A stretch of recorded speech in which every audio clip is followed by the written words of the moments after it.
Hey guys, my name is Kyle Allen. In today's video, what I want to share with you is step by step on what you have to do to get your first wholesale deal. I'm excited to share with you guys this one because it took me 4 months to get my first one. So if you guys want to skip the pain, the hassle, all of the ins and outs of how to wholesale, you're going to learn it in this video.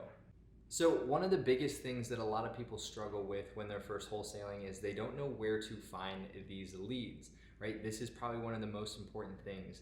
And this is where I started, and I just tried to learn as much as I possibly could with finding the right lead source. Basically, when you're getting started wholesaling, you have to find a motivated seller. What is a motivated seller? This is someone who's in a distressed property, distressed situation, someone who wants to sell their house fast and is willing to give you a discount on the property for the speed and convenience, right? So what your job is to find out what exactly is that seller looking to do, right? When do they want to sell their house? What's the condition of it? What solutions can you provide to help them out essentially?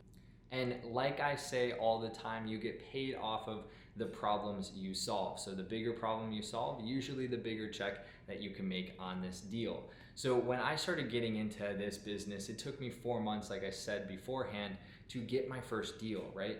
And the reason is because I wasn't talking to enough sellers, right? I think a lot of people have this problem where they're not talking with enough people, and this is why they can't close their first deal, right? So what I want you guys to do, if you guys are getting started, right, go all in and try to find as many sellers as possible, right? Because you'll come across amazing deals this way, and you don't have to learn everything to get started, right? You just gotta find where are these people at, right? So here are some free ways that you can essentially start finding some motivated sellers using the internet, using your neighborhood essentially, and also just kind of using just some things and some resources that we've been using too as well. So the first thing, right, the internet, right? This is a great place because essentially it's free. A lot of it's free. So you can look up people on realtor.com or Zillow, people who are trying to sell their house for sale by owner. What that means is that this person is representing themselves. They don't have a real estate agent.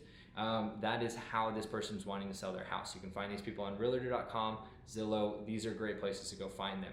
The next thing that you could do is you can make offers to MLS properties. You're gonna have an agent represent you or have that person who is the listing agent represent you as the buyer, right? And this is where you're gonna provide a cash offer to them. These are a little bit trickier. You're gonna have to show proof of funds because there's an agent involved, and you're also going to have to give away 3% in commission, right? Which is a decent chunk of change depending on the price of the house, right? So when you're getting into this, right, those are a couple ways you can get started.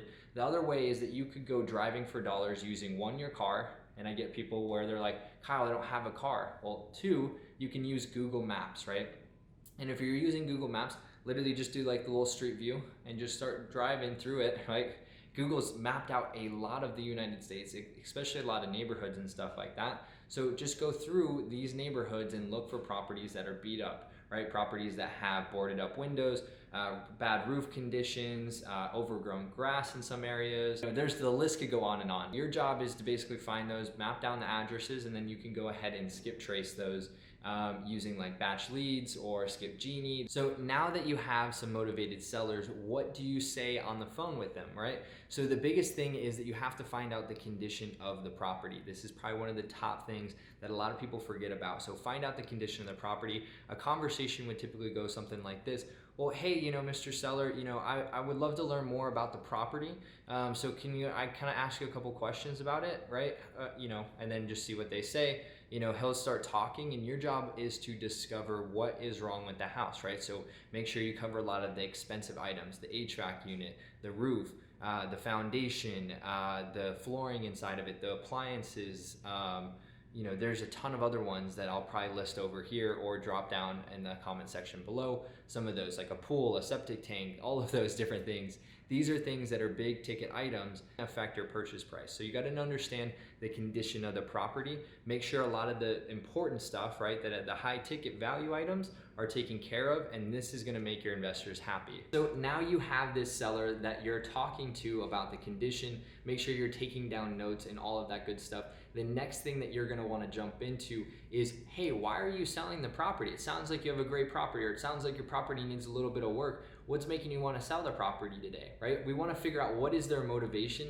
This is a great way to figure out what also is going to be their timeline. How fast do they want to sell the property, right? Because if they're super motivated, right, there's a lot of pain, there's a lot of problems that you can solve, right? They're going to want to do it sooner, right? And also your job is to basically discover and find out what you can do to help them out, right? That is your job in this business. If you solve problems, you're gonna get paid more. I say it all the time, and your job is to solve as many problems as you possibly can. I promise you it will be worth it. So if you don't get the best answer right out the get-go with figuring out the motivation, don't get discouraged, because essentially these are problems that some people just might not feel comfortable sharing with you. They just hopped on the phone, right? So just feel free to kind of give them some time to talk and share with you exactly what they're going through, and try to find out if you can truly help them out. Because if you can, I promise you it will be 100% worth it, and you'll also feel a lot better by solving their problems. So the next thing is, you want to figure out, after you know the condition of the property, after you know their motivation, after you've asked maybe now the time frame, right? When are you guys looking to sell? Well, it's a pretty easy question. Okay, well, why do you guys want to sell by that time, right? If they didn't give me the motivation, I might ask them that question and then go back to the motivation, because now I kind of got to figure out, well, why do you need to be out by the 30th, right? What's going on, right? And then the next thing that you're going to want to go into, well, what would you like for the property? You know, what I would like to do is I'd like to talk with you. What would you think would be a fair offer? So that way I don't have to waste your time, and I can kind of go back to my board and see if this is something that we can do, right? So there's always someone above you inside of this negotiating phase, right? Because it's not about what you're doing, right? You're the person-to-person aspect, right? Your job is to build rapport. Your job is to make sure that you're connecting with them. And then you have your finance, you have your boss, you have whatever it is. I usually just say boss because I think it's funny. And I think it's, it's a great way to do it. Just like, hey, my boss, everyone can relate to that. They've all had a boss that said, no, we can't do that. And then what I'm gonna do is, this is how I'm gonna negotiate and make sure that I'm getting his price down to a level that actually makes sense for both of us, right? Because I can't offer him top dollar, because that's gonna affect the amount of work that I can actually put into the property, fix and flip it, and actually provide a good, valuable service on the opposite end for the buyers that we're representing, right? So you have to be willing to kind of negotiate and be that middleman to make sure you're doing the right job.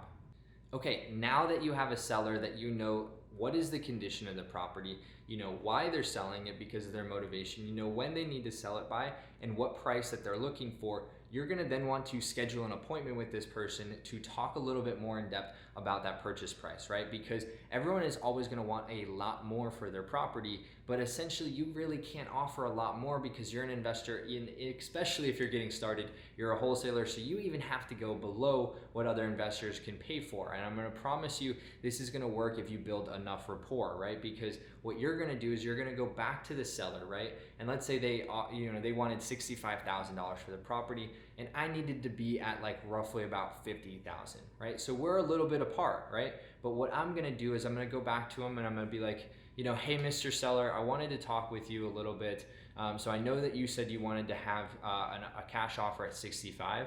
I was able to review with my board, but I just want to confirm a couple things with you to make sure I got the whole picture right. And then what I'm going to do is I'm going to go through step by step what exactly I'm going to do to solve their problem, right? And then I'm going to be like, hey, we can do all of this, but our price is really going to be at like $45,000. Is that something that you'd be willing to do? I know we have this gap between us about what you're looking for the property and where we're at. Is there any way that we can possibly work something out today, right? And what he's going to do is he's now going to think about this, and he's going to go, let me get back to you. Or some people will be like, okay, let's do 40, right? And then, or some people will be like, hey, can you do like 47 or 50, right? And now I've gotten them down a dramatic amount because of where I'm at, right? So two parties have to put their stakes in the ground and go, hey, where are we at? And then someone's gonna go this way, someone's gonna go that way. You guys are gonna go both give and pull a little bit and come into a solution where hopefully you get a good purchase price that you can then wholesale it to another investor. I know I've covered a lot in this video so far. If you guys enjoy this, make sure to hit that like button comment below what your biggest takeaway so far has been, and I would love to get some feedback from you guys. After you've been negotiating with them, you're then gonna draw up a purchase agreement contract. I have a free contract in the description below that you guys can actually download and use this with your sellers when you're talking with them and you have someone that's interested and you guys both agreed on a price. And then what you're gonna then do is you're gonna then assign that contract to another buyer. So you're gonna have in that contract below that I'm giving you guys completely for free, you're gonna have a contingency inspection for 10 days or 14 days or 30 days. You get to decide the terms because you're the one writing the contract, right? So during this inspection period, essentially what you're gonna be able to do is you're gonna be able to market the property and assign it to a cash buyer. This is usually someone who's gonna fix and flip. So you can go to sites on Google, you can go to Facebook groups, you can go to local RIA meetups. There are plenty of places, and you can even hit up a bunch of real estate agents too, and they'll let you know who are the cash buyers in town, and that is how you can wholesale your first deal, right? So it starts with the sellers. You have to find more sellers, so it's super important that you spend time generating them, and then talking with more people is gonna get you in an opportunity to make more offers. Not all of your offers are gonna get accepted, but if you continue going down this path, you can definitely make sure that you're investing in real estate in a year from now, right? You gotta talk with more sellers, put out more offers. You're then gonna have the right opportunity that you can go assign it for $10,000 or $12,000 or even $5,000, and to an end buyer, make some money and have to do little to no work. Right, so this is a great way. If you guys enjoy this video, make sure to drop your comments below and subscribe to the YouTube channel. I really appreciate it. And if you guys could just demolish that like button too as well. I really appreciate it. And I'll talk to you guys all soon. Bye-bye.